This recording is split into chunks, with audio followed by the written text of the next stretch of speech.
সুপ্রভাত সকলকে, তোমাদের সকলকে আমার আরো একটি নতুন ভিডিওতে জানাই হার্দিক শুভেচ্ছা ও অভিনন্দন।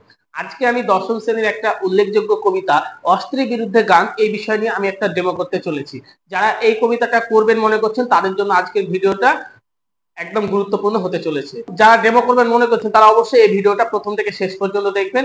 আর যারা এই চ্যানেলে নতুন তারা অবশ্যই চ্যানেলটাকে সাবস্ক্রাইব করে দেবেন। আর যদি ভিডিওটা ভালো লাগে তাহলে অবশ্যই একটা লাইক, কমেন্টস ও বন্ধুদের মধ্যে শেয়ার করে দেবেন। তো চলো দেরি না করে আজকে ভিডিওটা শুরু করা যাক। ধন্যবাদ স্যার, ধন্যবাদ ম্যাম, আমাকে আমার একটা পছন্দ মতো ডেমো ক্লাসের সুযোগ করে দেওয়ার জন্য। স্যার, আমি কি এই কক্ষটাকে একটা আদর্শ শ্রেণী কক্ষ মনে করে পড়াতে পারি? ধন্যবাদ স্যার। ধন্যবাদ শিক্ষার্থী বন্ধুরা, তোমরা প্রত্যেকে ভালো আছো? আমিও ভালো আছি। আচ্ছা রিয়া, বলো তো আজকে তারিখ কত? তারিখটা খুব সুন্দর, বলো। 25/10/25, তাই না? আচ্ছা, আজকের বিষয় হবে বাংলা। আজকের পাঠ, প্রত্যেকে খেলতে ভালোবাসো তো? ব্যাস, আমিও খেলতে অনেক ভালোবাসতাম জানো। তো আজকে আমি খেলাটা একটু অন্য ধরনের খেলবো। ধরো সাব ভার্সেস। তো এই যে দুজনের মধ্যে যদি লড়াই হয় তো কে জিতবে? অবশ্যই বেজি, তাই না?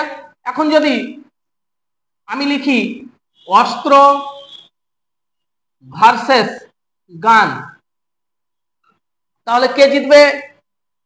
তোমাদের মনে হচ্ছে এটা, তাই না? অস্ত্র যার কাছে থাকবে সেই তো জিতবে, কিন্তু বাস্তবে কি আদৌ এটা সম্ভব? না, এখানে জিতবে গান। তো এখানে কিভাবে গান জিতবে সেটাই কিন্তু আজকে আমি তোমাদেরকে পড়াতে চলেছি। তাহলে আজকের আমাদের পাঠ হবে অস্ত্রের বিরুদ্ধে গান।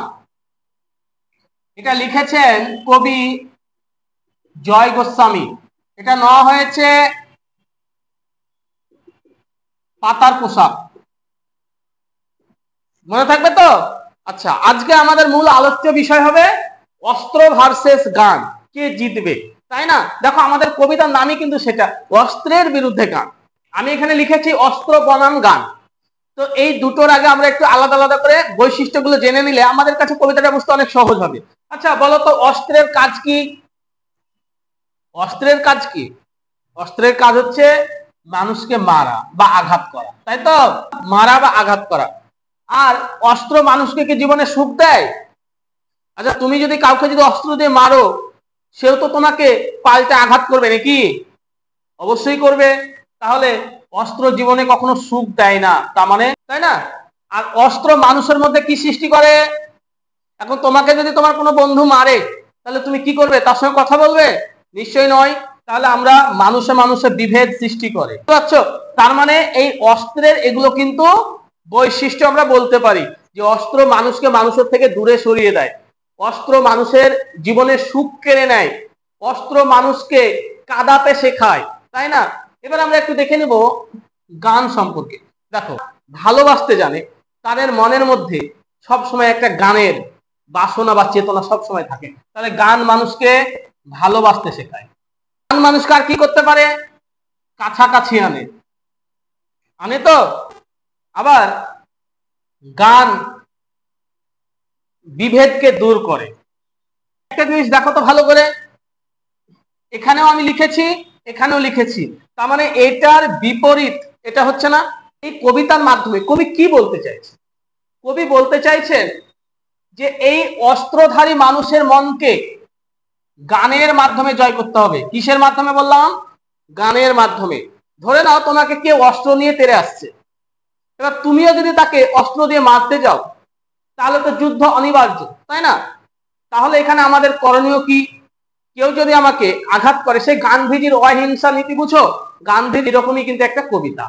তো এখানে অস্ত্রধারীদের মনকে জয় করা যেতে পারে কিসের মাধ্যমে? গানের মাধ্যমে। তাই কবি বলছে অস্ত্রকে ফেলো, অস্ত্র ফেলো পায়ে। তাহলে অস্ত্রকে কোথায় ফেলতে বলছে? পায়ে। এবার কবি বলতে চাইছে আমরা এখন হাজার হাতে পায়ে এগিয়ে আসি, উঠে দাঁড়াই। আচ্ছা, এই লাইনটার মানে কি বললো বলতো? হাজার হাতে পা, একটা মানুষের সাথে হাজারগুলো হাত পা হয় না, হয় কি? আমরা জানি দুটো হাত হয়, দুটো পা হয়, তাই না? তাহলে এখানে হাজার হাত পা কোথা থেকে আসলো? হ্যাঁ শুভ, তুমি ঠিক বলেছো। আমার মতো আরো হাজার হাজার মানুষকে এই কাজে এগিয়ে আসতে হবে, তবেই তো একটা সমাজ নতুন ভাবে বিকশিত হওয়ার সুযোগ পাবে, তাই না? তাহলে এখানে কবি বলতে চাইছে হাজার হাতে পায়ে আমাদেরকে এগিয়ে আসতে হবে। আর আমার বলছে, কবি বলছে যে তোমাদের মাথার উপরে শকুন চিল ঘোরাফেরা করছে। শকুন আর চিল, এই নামটা শুনে তোমাদের মনে একটা প্রশ্ন যাচ্ছে না, স্যার এগুলো তো হিংসাত্মক পাখি? হ্যাঁ, তুমি ঠিক ধরেছো। তাহলে এটা হিংসাত্মক পাখি, তার মানে অস্ত্রধারীর মন তো হিংসাত্মক হয়। তাই কবি কিন্তু আলোচনা প্রসঙ্গে এই হিংসাত্মক পাখিদের কথা বলেছে। কিন্তু তোমরা এটা ভেবে অবাক হবে, কবি আবার এমন একটা পাখি ঢুকিয়েছেন যার মনের মধ্যে শুধু গান থাকে, গান, আর গান মানেই ভালোবাসা। তাই কবি গানের মাধ্যমে কবি এখানে আরো একটা এই শকুন চিলের বিপরীত হিসেবে একটা পাখি ঢুকিয়েছেন, সেটা হচ্ছে কোকিল। কোকিল পাখি বললো কারণ কোকিল মিষ্টি সুরে গান গায়, আর সেই জন্য কবি এখানে কিন্তু কোকিল প্রসঙ্গটা এনেছেন। এবার আমরা দেখব যে এই যে অস্ত্রধারীরা তাদের গায়ে একটা বর্ম পড়েছে। এবার তোমার মনে প্রশ্ন জাগবে, স্যার বর্ম কি? বলে দিই, তুমি এখন একটা পোশাক পরে আছো, তো তোমার দেহে কি পরে আছো? জামা প্যান্ট।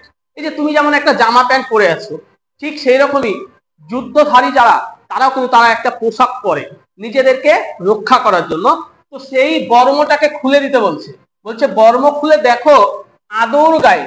এখানে আদর মানে হচ্ছে আলতো, বোঝা গেল? আর তুমি দেখবে, তুমি বর্মটা খুলে দাও, অস্ত্রকে ত্যাগ করো, মানুষকে ভালোবাসতে শেখো, দেখবে তোমার মনেও কোকিল পাখির মতো কেউ যেন গান করবে, তোমার মনেও ভালোবাসার সঞ্চার হবে। বোঝা গেল? জানে দু একটা গান জানে। তো কবি বলতে চাইছে আমি হয়তো হাজার হাজার গান জানি না, দু একটা গান জানি। দু একটা গানকে আশ্রয় করি কবি কি করেছেন, এই অস্ত্রধারীর মনকে পরিবর্তন করতে চেয়েছেন এবং যুগের পরিবর্তন ঘটাতে চেয়েছেন, তাই না? তাই কবি বলছে অস্ত্রকে ফেলে দাও, অস্ত্রকে দূরে রাখো গানের দুটি পায়ে। আর এখানে একটা সব থেকে আশ্চর্যের বিষয় কি জানো, এখানে মাথায় গোজা একটা ময়ূর পালক।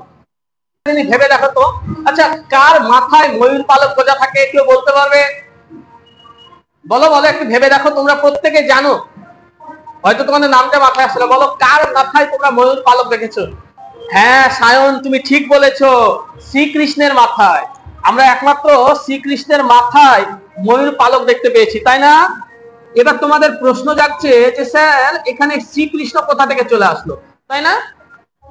তোমাদের সেই প্রশ্নের উত্তর আমি দেব।